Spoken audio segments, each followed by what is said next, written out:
Hello, Incarnation. I'm Sarah Sawicki, and we wanted to let you know that the call committee has made a recommendation to council, and council is coming to you with a recommendation that we call Pastor Emily Willhide to Incarnation.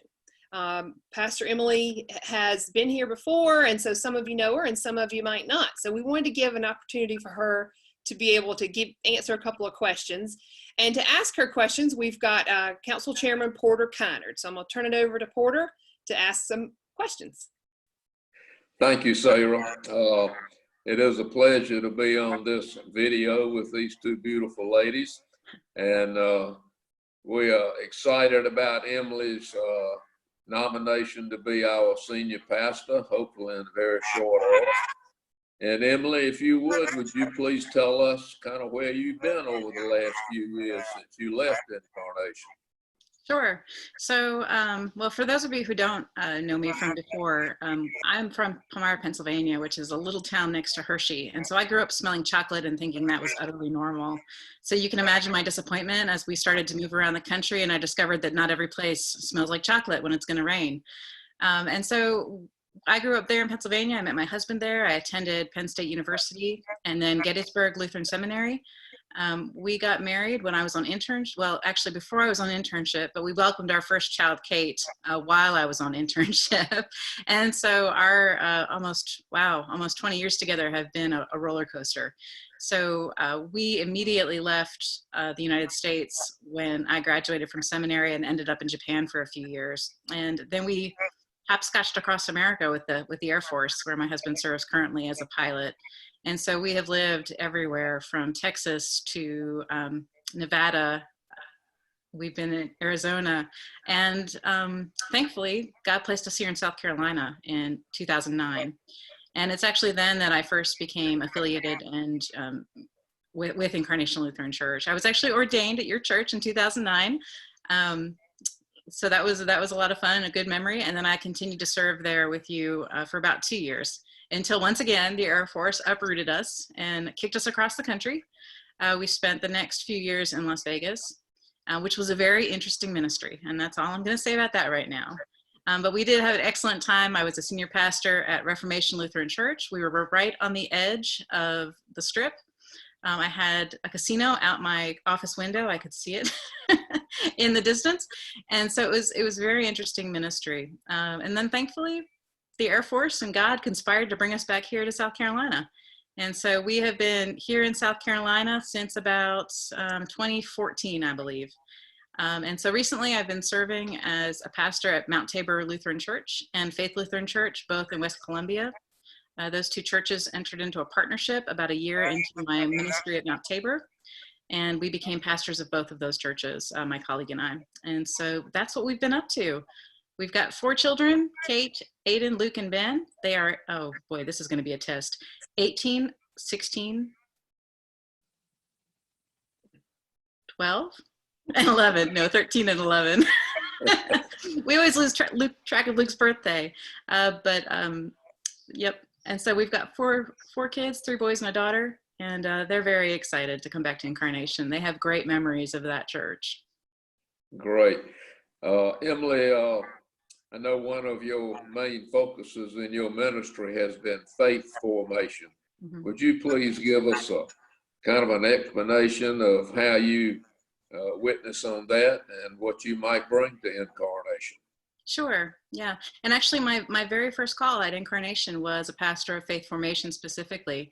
And that seemed to sort of come up in my ministry over and over again. And so throughout the years, I've sort of developed this idea of what faith formation ministry should look like. And it's chiefly marked by flexibility.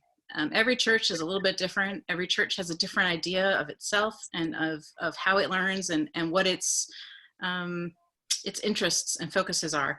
And so whenever I come into a new church, I mean, the first order of business is just to get to know that church. You know, how do you worship together? How do you learn together? And from there, then we start to build a profile of what might faith formation look like in this place.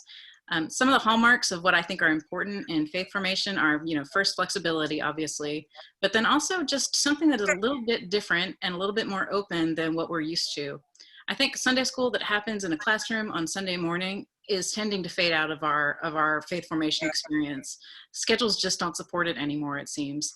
And so I'm always looking for ways to branch out a little bit, to do something new that is faith forming, but also not just limited to Sunday morning or Wednesday afternoon, but something that draws folks together and gives them a way to learn that is not just lecture and book, but is maybe a little more tactile and hands-on.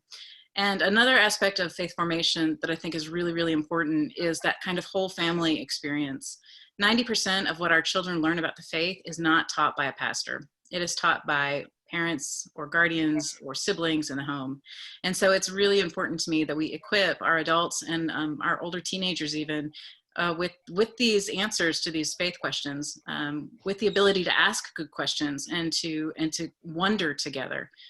So much of our faith is just us wondering together and coming to some sort of consensus for what works for us. And so it's really important to me that we equip the members of our congregation to help us teach our children the faith.